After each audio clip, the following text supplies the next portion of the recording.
Buenos días, bendito sea el Señor que nos da la oportunidad de estar nuevamente aquí para compartir el poderoso mensaje de la palabra del Señor. Poderoso porque se fundamenta precisamente en el texto bíblico. Y esta mañana tenemos el privilegio de estar juntos nuevamente. Se da cuenta, Dios nos dio un día más y esto es sumamente hermoso. Dios nos ha acompañado, Él ha decidido ser nuestro Dios, nuestro Señor, nuestro protector, y estamos muy agradecidos por lo que Él nos ha dado. Quiero animarle para que hoy usted pueda acompañarme en el mensaje de la palabra, que obviamente tenga su Biblia, aunque trataremos de darle la mayor cantidad de ayudas visuales, pero de ser posible tenga su Biblia y para que usted pueda ver ahí cada una de las referencias y los textos a los que vamos a querer llegar hoy para afectarle a usted. Título de este mensaje: En el secreto de Jehová. Me gustó esta frase tomada de uno de los versos que voy a usar: en el secreto de Jehová. Vamos a estar usando alguna referencia bíblica y me gustaría que usted esté allí al lado nuestro, pendiente de la palabra del Señor y poder usarla ya sea en su dispositivo, en su Biblia física o como más fácil le sea posible. ¿Qué le parece si oramos antes de entrar en este precioso momento de ministración? Y usted le pide al Señor que prepare su corazón, que abra su mente, pero también su corazón, para que la palabra del Señor pueda llegar con poder, con impacto. Si Él le ha permitido estar allí conectado, permitiendo que el Señor pueda fluir a través de todos los elementos posibles, el material, este servidor, la parte técnica, es porque Él es bueno. Vamos a dejar que Él nos ministre. Me acompaña en una palabra de oración. Padre amado, quiero darte gracias por la linda congregación que no puedo ver, pero tengo la convicción de que ellos están aquí preparando su corazón, disponiendo su corazón para recibir la palabra que viene de ti. Yo no tengo otro objetivo más que ser tu instrumento, tratar de compartir lo que he podido percibir de parte tuya, que tú has puesto en mi corazón, que creo que ha venido como producto del propósito divino.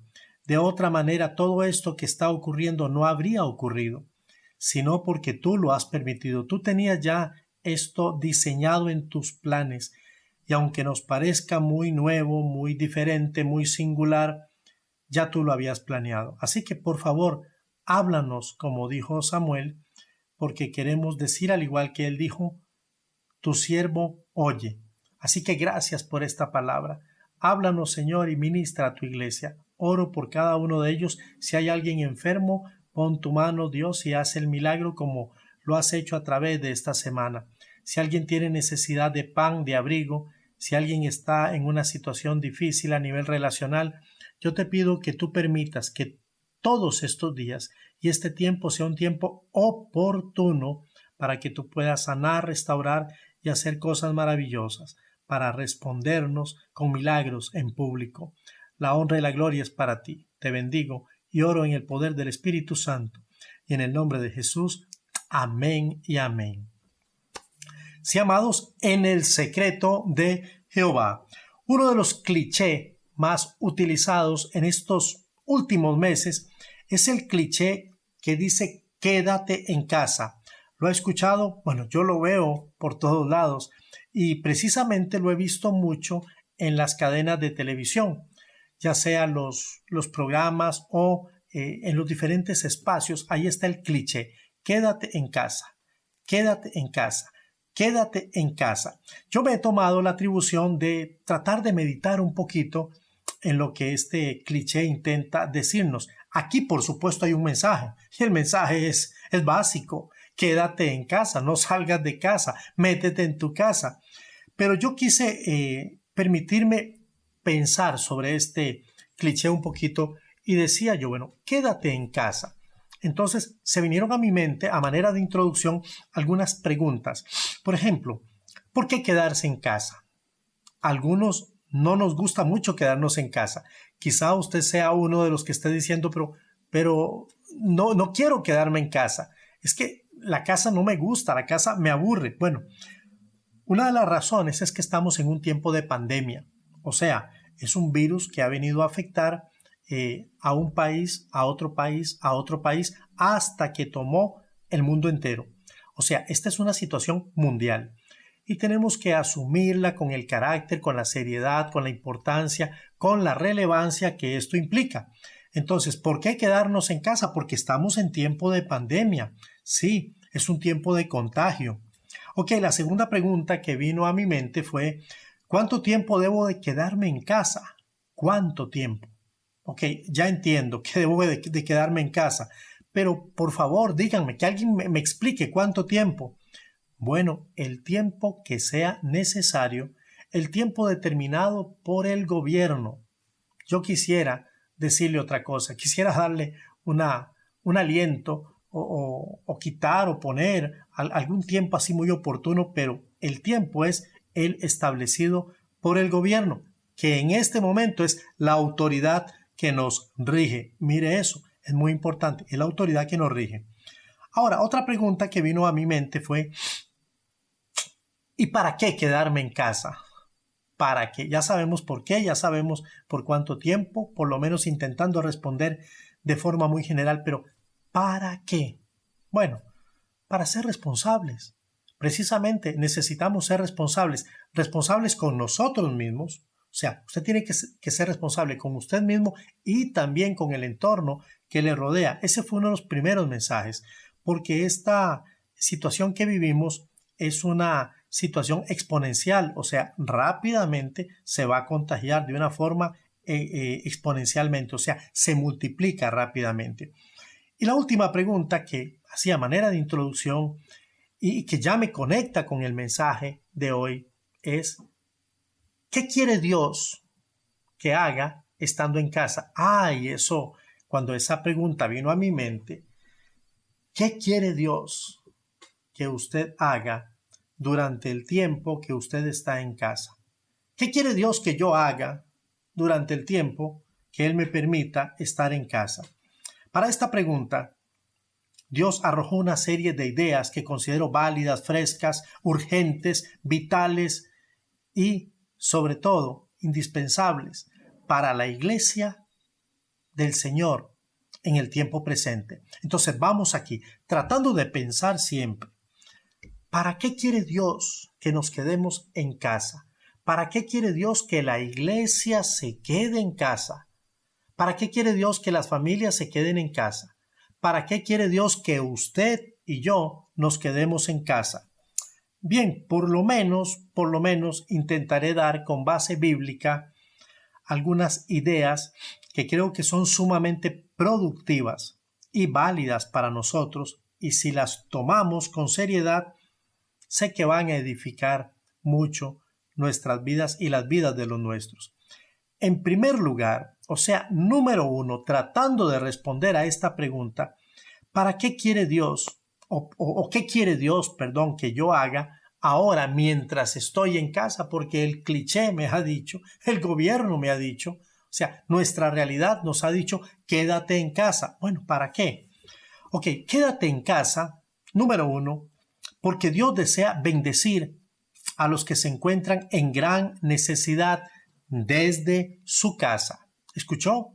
Repito, Dios desea bendecir a los que se encuentran en gran necesidad, a los que tienen necesidad, algún tipo de necesidad, y lo quiere hacer en su casa, desde su casa.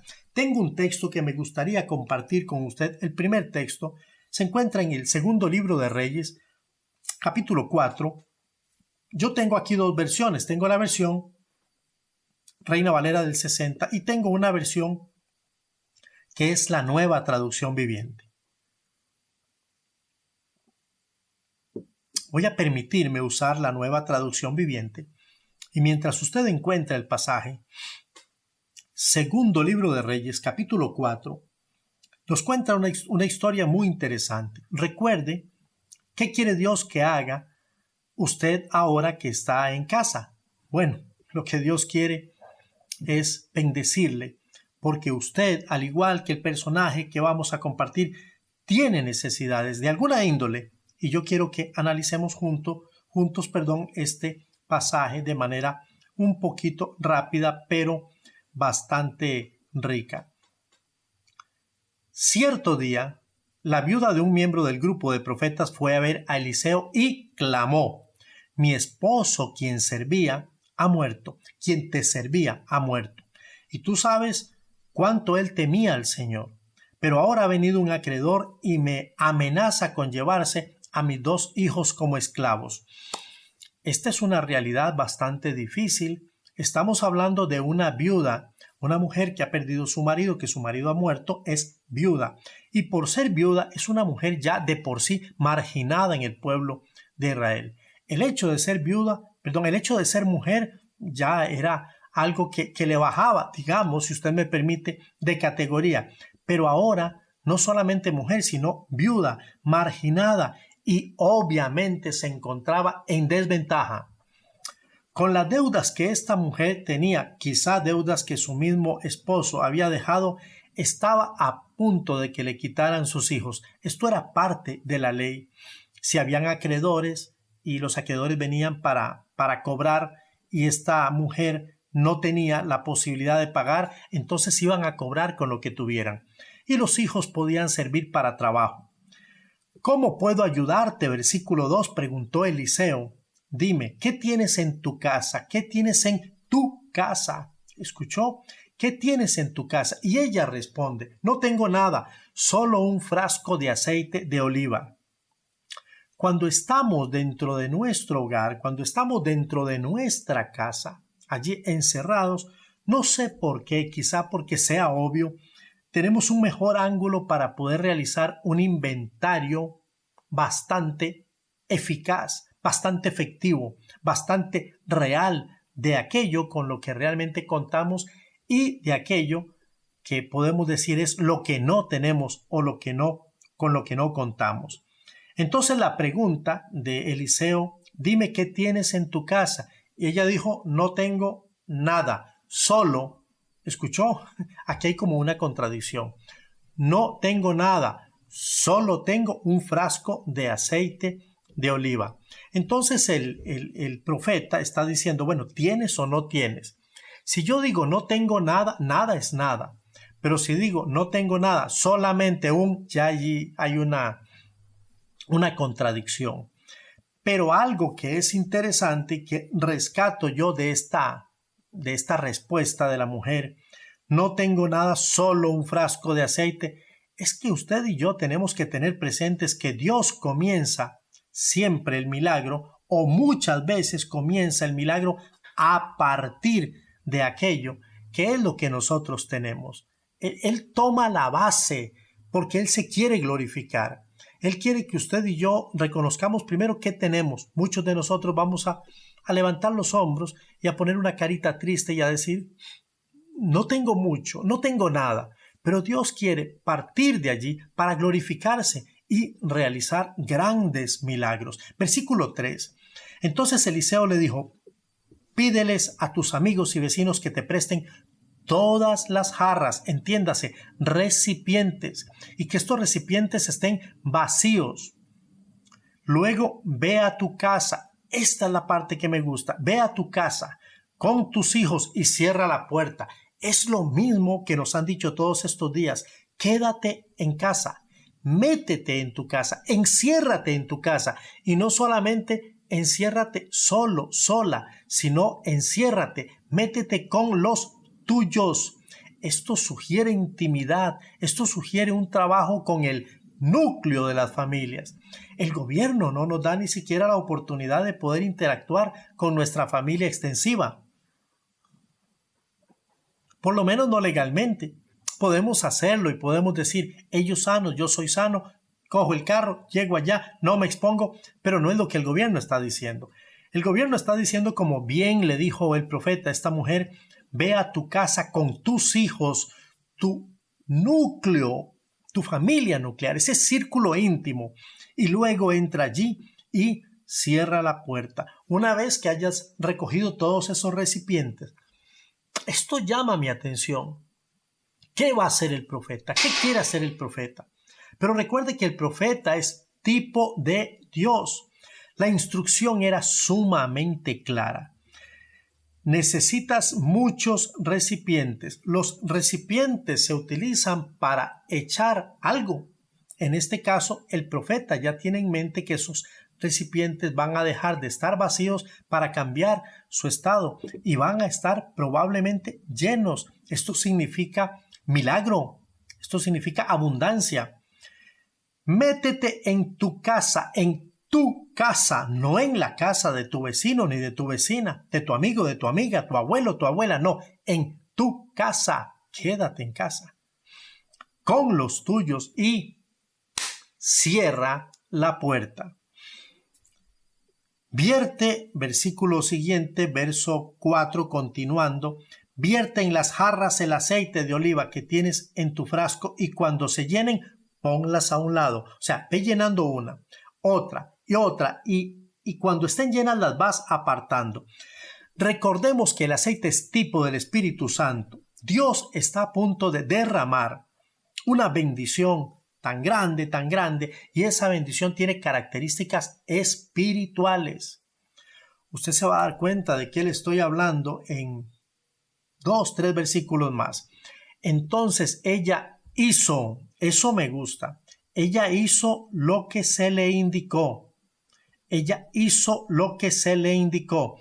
Déjeme repetirlo la tercera vez, porque a lo mejor a veces necesitamos que estas palabras puedan calar en nosotros. Ella, la mujer viuda, marginada, que está en desventaja y que está en una situación muy crítica, ella hizo lo que se le indicó. Sus hijos les traían las jarras y ella las llenaba una tras otra. Entiéndase lo que quiere decir el texto aquí para usted y para mí. Está diciendo que ella, la mujer que es viuda, obedeció. Esto es importante. Obedeció, porque la obediencia siempre trae buenos resultados. Dios usó al profeta para dar una instrucción. El profeta representa aquí la autoridad, como el gobierno representa la autoridad. Ve la analogía, ve el parecido. El profeta es tipo de Dios. El profeta representa a Dios. Dice el verso 6, pronto todas las jarras estaban llenas hasta el borde. Entonces dijo la mujer, tráeme otra jarra. Y le dijo uno de sus hijos, ya no hay más. Le respondió, al instante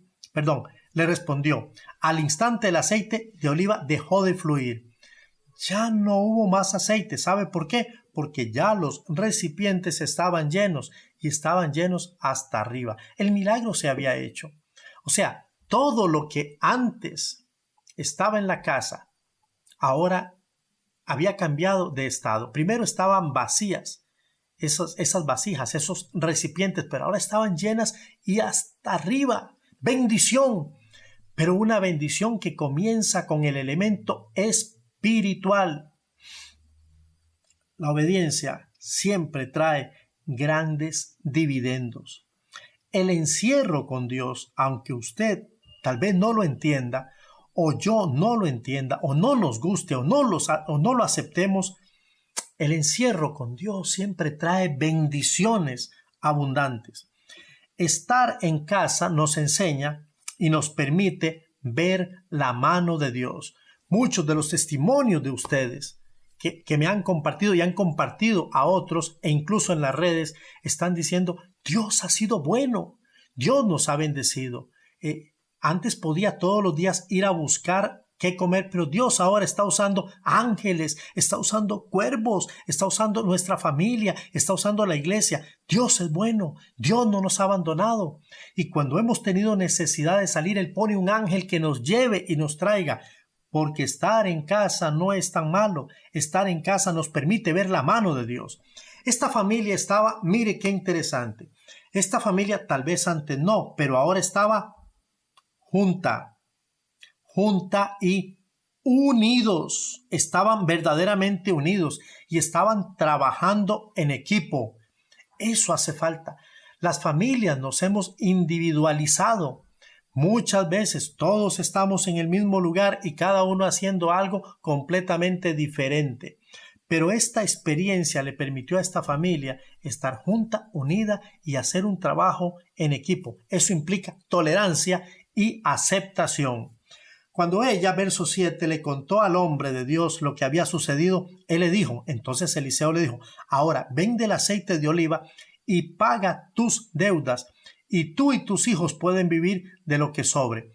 Un tiempo de esta naturaleza, quedándonos en casa como lo ha establecido hoy nuestro gobierno y los gobiernos, como lo establece en algunos pasajes y lindos pasajes como este, la palabra de Dios, un tiempo quedándonos en casa en obediencia con Dios puede marcar la vida para siempre.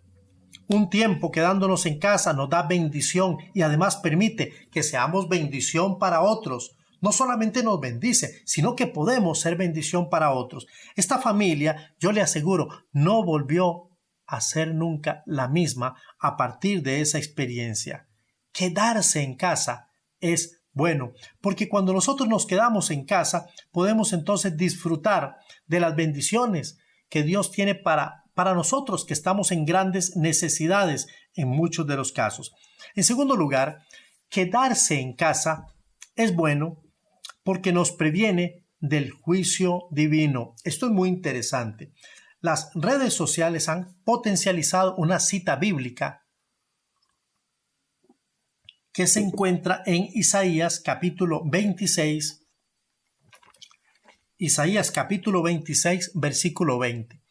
Y algunos se atrevieron a decir que precisamente era una profecía porque calzaba en fecha, 26 de marzo del 2020. Bueno, es muy jalado del pelo. Pero yo quisiera que usted vea lo que dice la Nueva Traducción Viviente con respecto a la cita de Isaías 26:20. Ve a tu casa y recuerde que estamos respondiendo. ¿Qué quiere Dios que nosotros hagamos cuando estemos en casa?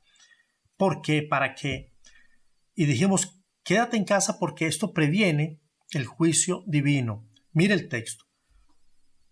Ve a tu casa, pueblo mío. Parece que es directo, ¿verdad? Y pon cerrojo en tus puertas. Escóndete por un breve tiempo, hasta que haya pasado el enojo del Señor. Miren, el Señor viene del cielo para castigar a la gente de la tierra por sus pecados.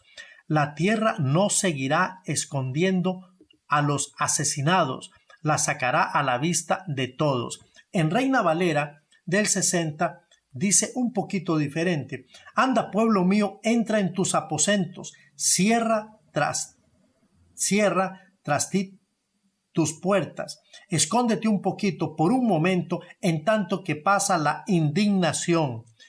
Este pasaje, si nos metemos en el contexto, está hablando ciertamente de juicio. Es el juicio de Dios sobre tres imperios: el imperio de Asiria, el imperio de Babilonia y el imperio egipcio, en donde el Señor derramará su juicio sobre estos pueblos que han venido para golpear a la nación de Israel, obviamente con la autorización y el permiso de Dios, pero siempre se les ha pasado un poco la mano.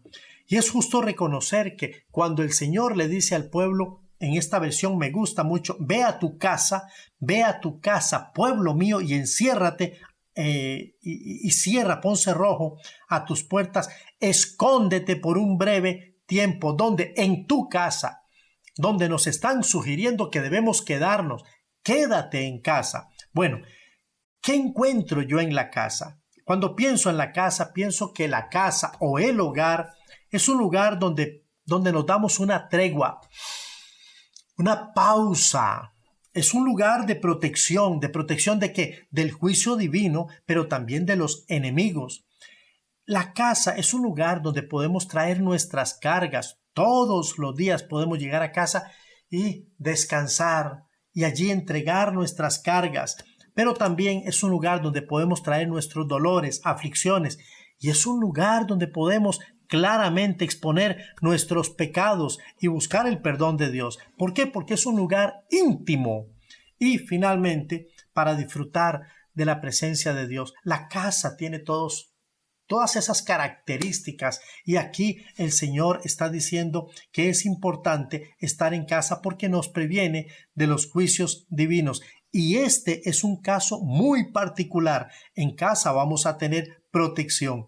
En tercer lugar, quédate en casa porque Dios desea que su iglesia disfrute de un tiempo de intimidad con Dios a través y por medio de la oración. Esta disciplina es una disciplina completamente nueva para la iglesia. Usted me estará diciendo, no, esta disciplina es muy vieja. Estoy hablando de la práctica. Estoy hablando de compenetrarnos de verdad y entender y saber orar. Muchos de nosotros, tal vez por no haberlo hecho con tanta facilidad, con tanta constancia, estamos hoy aprendiendo a comunicarnos con Dios. Pero quedarnos en casa es una oportunidad muy linda porque Dios quiere que nosotros como iglesia, como familias, como individuos, disfrutemos de esta intimidad. Tengo un pasaje muy bonito que es el pasaje de Daniel. Quiero buscarlo en Daniel capítulo 6, versículo 10. Y ya le voy a dar el contexto. Pero literalmente dice, estoy leyendo en la Reina Valera del 60. Cuando Daniel supo que el edicto había sido firmado, entró en su casa. ¿En dónde? Entró en su casa. Era como que alguien le estaba diciendo, quédate en casa. Volvemos al cliché. Y abiertas las ventanas de su cámara que daban hacia Jerusalén, dice la Biblia, se arrodillaba 3 veces al día y oraba y daba gracias delante de su Dios como lo solía hacer antes. Esto es impresionante. En este pasaje, el contexto nos dice que había un grupo de 120 sátrapas más otros gobernantes que se habían puesto de acuerdo para de todas maneras hacer caer a Daniel, quien tenía muy bonita relación con el rey. Además, el rey le tenía en alta estima y él era uno de los 3 principales gobernantes, el primero en confianza delante del rey. Lo que ellos querían es que por 30 días, un mes exactamente, casi la cuarentena, nadie pudiese acudir a otra figura, a otra deidad, a otra superioridad, para adorarle, para pedirle algo, para buscarle como superior, solamente al rey. ¿Qué aprendemos de Daniel y de la expresión quédate en casa? O sea, cómo la expresión quédate en casa afecta a nuestro gran Daniel. Número 1, Daniel tomó la decisión de quedarse en casa. Eso quiere decir que Daniel obedeció. Sí, Daniel fue obediente. Es el desafío para nosotros hoy. Segundo lugar, cuando Daniel decidió obedecer y quedarse en casa, esto le permitió disfrutar de un tiempo de intimidad con Dios. Intimidad con Dios. Una vez que Daniel decidió quedarse en casa, entonces Daniel comenzó a invertir el tiempo orando a Dios. Eso, se lo digo, es extraordinario. Si pudiéramos buscar ganancia de estos días, yo le aseguro que la más grande la obtendríamos si decidiésemos orar, buscar a Dios de corazón. Su oración se convirtió en un testimonio público. Dice la Biblia literalmente que abiertas las ventanas de su cámara que daban a Jerusalén, o sea, las personas, el pueblo tuvo que darse cuenta de lo que Daniel estaba haciendo. Él no escondió su relación, él no escondió su práctica con Dios. Su oración era una expresión humilde, se arrodillaba, era perseverante, lo hacía 3 veces al día, por lo menos ante los ojos de los demás, y de gratitud. Agradecía a Dios por esa condición. Cualquiera se hubiera rascado la cabeza y hubiera dicho, bueno, pero entonces, ¿qué sentido tiene la fidelidad? Pero él agradecía a Dios como lo solía hacer, o sea que era su estilo, el estilo de vida de Daniel. Si usted tiene la posibilidad, solo si la tiene, de seguir la instrucción, quédate en casa, yo le animo, aproveche el tiempo y hable con Dios. En serio, se lo voy a decir diferente, ore, comuníquese con Dios. Si usted tiene esa posibilidad de estar haciendo teletrabajo, de estar en su casa, de pasar tiempos con los suyos, aproveche el tiempo y hable con Dios. En cuarto lugar, quédate en casa. Es un cliché interesante y puede tener sentido espiritualmente, porque es necesario que la iglesia y sus líderes entren en el secreto de Jehová. Este texto no puede ser menos importante para nosotros hoy. Y el texto de Jeremías, capítulo 23, versos 18 al 22, aunque creo que podríamos resumirlo, pero podemos también usar los versículos seguidos. Dice la palabra del Señor hablando el profeta: porque ¿quién estuvo en el secreto de Jehová y vio y oyó su palabra? ¿Quién? ¿Quién estuvo atento a su palabra y la oyó? Dos preguntas importantes. ¿Quién estuvo en el secreto de Jehová y quién estuvo atento a su palabra y la oyó? Dice el verso 19: He aquí que la tempestad de Jehová saldrá con furor, y la tempestad que está preparada caerá sobre la cabeza de los malos. No se apartará el furor de Jehová hasta que lo haya hecho y hasta que haya cumplido los pensamientos de su corazón. Y en los postreros días lo entenderéis cumplidamente. 21. No envié yo a aquellos profetas, pero ellos corrían. Yo no les hablé, mas ellos profetizaban. Pero si ellos hubieran estado en mi secreto, dice el Señor, si ellos hubieran logrado estar en mi secreto, habrían hecho oír mis palabras a mi pueblo y lo habrían hecho volver de su mal camino y de la maldad de sus obras. Quedarse en casa es una experiencia positiva porque necesitamos entrar en el secreto de Jehová para conocer su voluntad. ¿Sabe lo que es un secreto?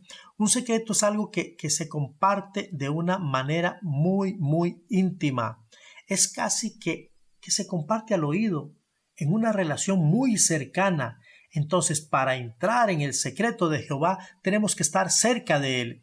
Y los profetas, o sea, los representantes de Dios, no entraron en el secreto de Jehová, por lo que se permitieron a sí mismos hablar lo que sus corazones disponían, corazones que estaban llenos de error y basura. Esta es una palabra absoluta y completamente para sus siervos, para los líderes, para aquellos que tenemos la gran y profunda responsabilidad de dar a conocer el mensaje de la palabra de Dios. Un mensaje que trae denuncia y que trae esperanza. Lamentablemente, por causa de los líderes, o sea, los profetas, que no se permitieron quedarse en casa para entrar en el secreto de Jehová, Dios envió juicio al pueblo. Sí, para eso estamos nosotros. A veces no seremos tan agradables ni un sonido tan armonioso al oído, pero es necesario denunciar el pecado y que el pueblo pueda volverse a Dios como lo hicieron los profetas en el Antiguo Testamento. Estos profetas que no estuvieron en el secreto de Jehová no pudieron advertir al pueblo de su pecado y el pueblo pecó y el pueblo experimentó el juicio de Dios. Líderes, necesitamos entrar en el secreto de Jehová.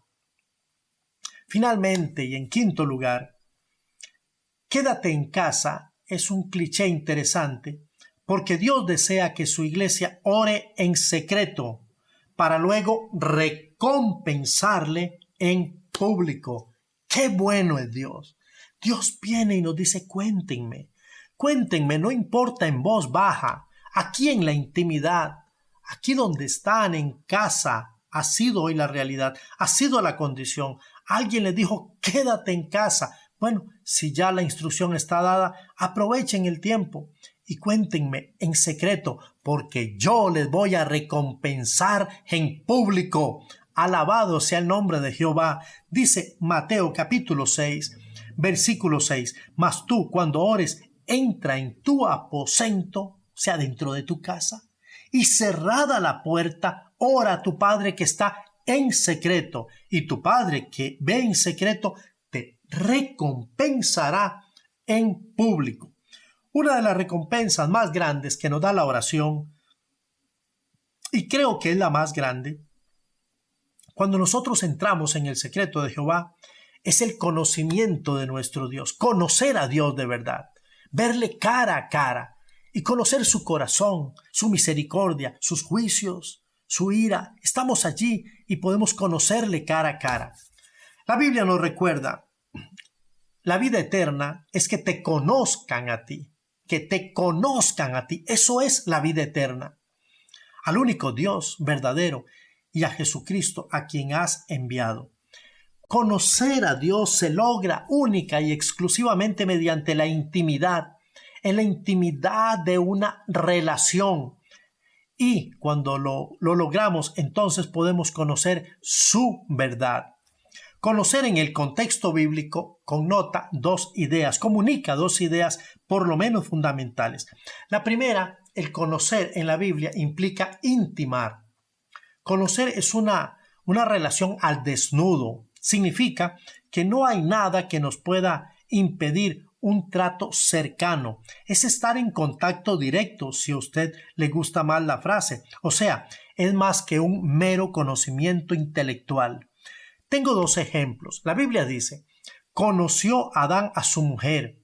Entiéndase, intimó Adán con su mujer, la cual concibió y dio a luz un hijo y llamó su nombre Caín y dijo, por voluntad de Jehová he adquirido varón. Génesis 4:1.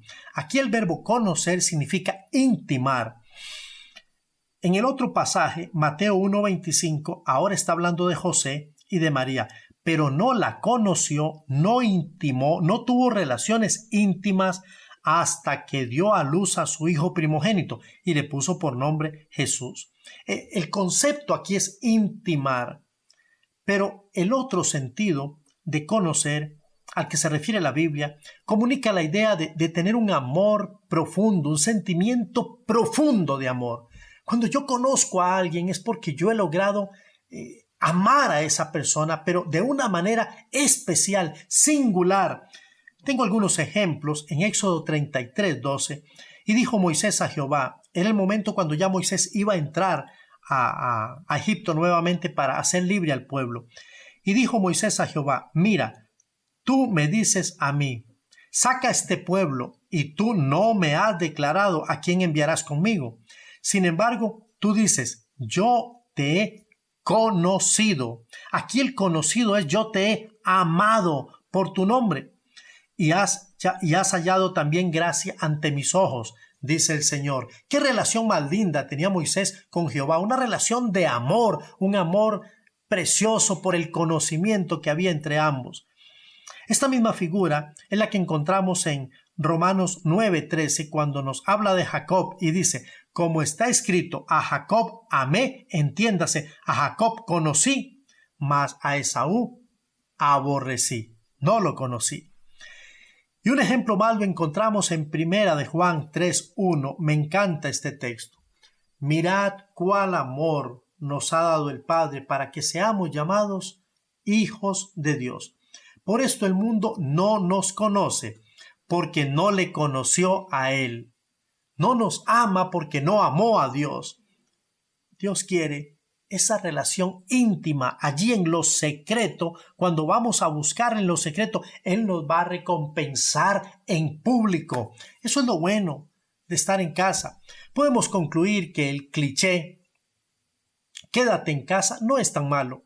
En realidad, si nos permitimos mirar a las Sagradas Escrituras y aprender de todos aquellos que tuvieron una experiencia como esta, que fue una experiencia también inteligente, clara, urgente y vital para quedarse en casa, yo creo entonces que podemos concluir que las casas siguen siendo lugares buenos, lugares para que pasemos un buen tiempo con Dios, orando en la intimidad con Dios y poder crecer y conocer mucho más a los que amamos. Esto nos está dando este tiempo, esta oportunidad.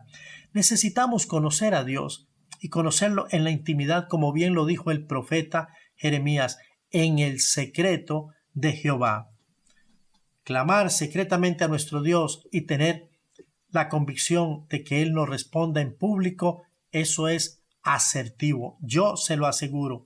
Quiero animarle que, usando el mismo cliché, quédate en casa, yo quiero decirle, si va a decidir obedecer a Dios, quédese en casa, pero quédese para ser un instrumento de bendición y aprender cada una de las lecciones que Dios le está enseñando a usted durante estos días. Y si no puede quedarse en casa por alguna razón, yo le animo, aproveche el tiempo y busque a Dios en su intimidad. Que el Señor nos bendiga ricamente.